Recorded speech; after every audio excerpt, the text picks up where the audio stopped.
Everyone, welcome to Zactly episode 6, and this one's going to be about big oil versus renewable energy. So on August 17th, Shell just got the final permit to start drilling off of the coast of Alaska.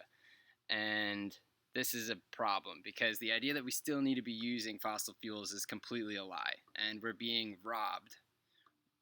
And it's damaging the ecological environment along with the economical environment as well. Big Oil made 93 billion with a B in profits last year, or in 2013. This is after they pay for the collection of the oil, along with the distribution, the shipping, the refining, shipping it to the distributors at gas stations, and then allowing them to have their own profit margins so that everybody can make their money. So $93 billion in a year. That's 177 grand a minute. And this is we are supplying them with the power that they need. We're paying all this money for this gas, massive amounts of money for gas. And we're also paying our taxes, and these taxes go to the government, and then the government gives the big oil companies hundreds of billions of dollars in government subsidies every year.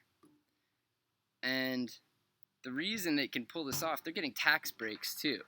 The reason they can pull this off is because with this $93 billion they're making, they then hire teams of lobbyists that go and pay congressmen. There was $141.4 million contributed to campaigns in 2014.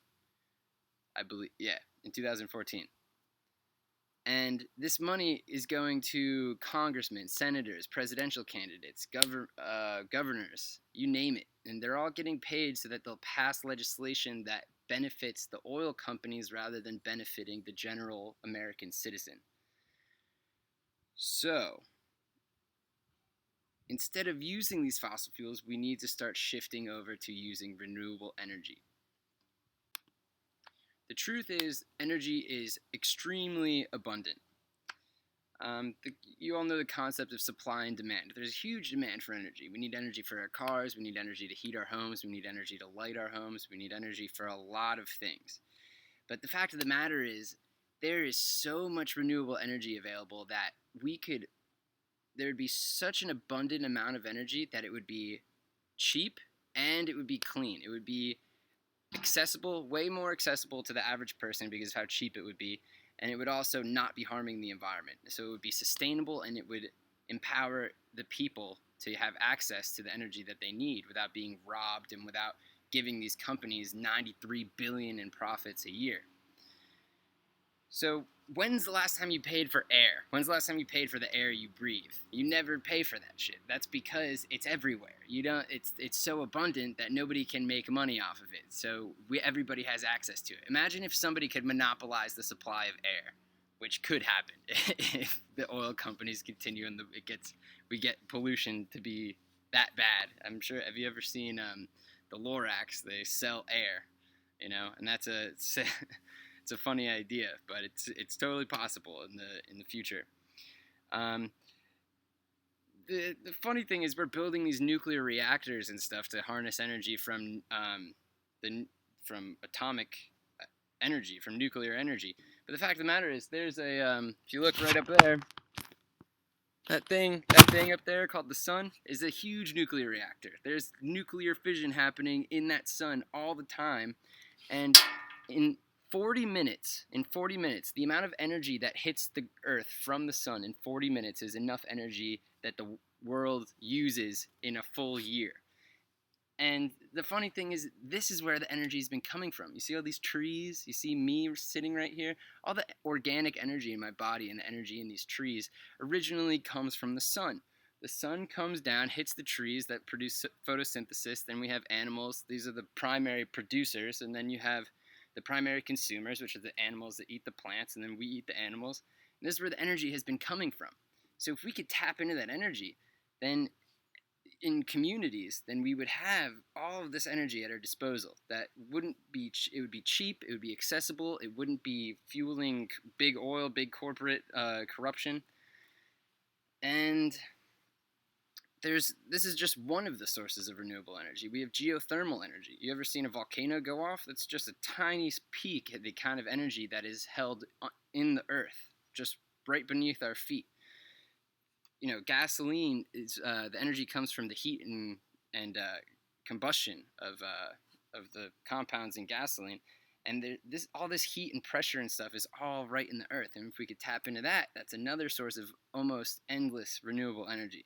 We have tidal energy. The moon pulls the oceans around all the time, and you have these channels. You have them in the Caribbean. You have them in, especially around Great Britain. We have these channels, and there's massive amounts of water flowing in and out of these channels as the tides change. So if we could put turbines under the water that would be caged in, so as to have a small effect on the life that's in the sea, we'd be able to get massive amounts of energy there too.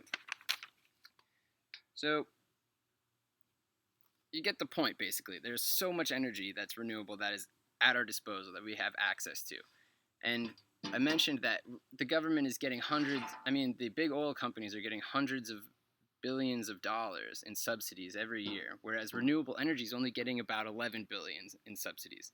And this goes back to the corruption. This goes back to the lobbying and the politicians being paid to support the interests of the big oil companies. So if we started using all of that money that's going from the government and our taxes and all of the money we spend on our gas, and we took all that money and we put it towards the construction of renewable energy facilities that could harvest all of this energy, then it would be easy. It would happen. All the funding would be right there. And then once all of these things were built, the energy would be so abundant, and we'd have all of this energy. So now we have to deal with the problem that now we would, our gas combustible engines would now be obsolete. So we'd have to switch over to electronic modes of, our energy would have to be electronic. And a lot of people think that that'd be a hard thing to do. It'd be hard to change all this infrastructure and switch from gas to electronic. But it's 2015. It's about to be 2016. The technology we have in this day and age, the state-of-the-art technology is so profoundly good, that we can produce, the technology of solar panels has gotten better. We have solar panels that are more efficient than ever before.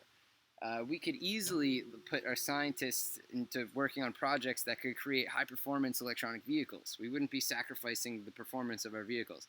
We could imagine if every car had a solar panel on the roof, and every time you left your car in a parking lot, it would be charging the battery that makes it run. The energy is so available, and the technology is there to make the transition. It's all so plausible.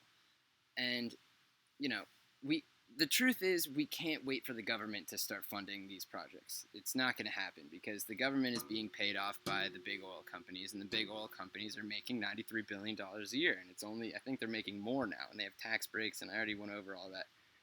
So we need to come together in our communities. We need to work together. And instead of, paying, it's hard to just say to stop paying for gas and stop, because you have to pay your taxes and you have to pay for gas if you have a car and stuff.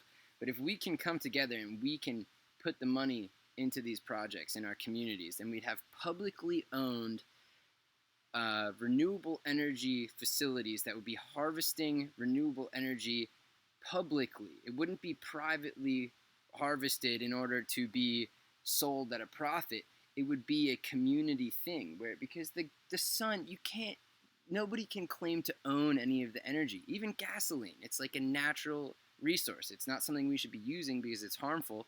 But to claim for a company to start drilling for gasoline and say, this is my gasoline, you all have to pay me ridiculous amounts of money for the gasoline, is absurd. That energy doesn't belong to anyone. It belongs to everyone.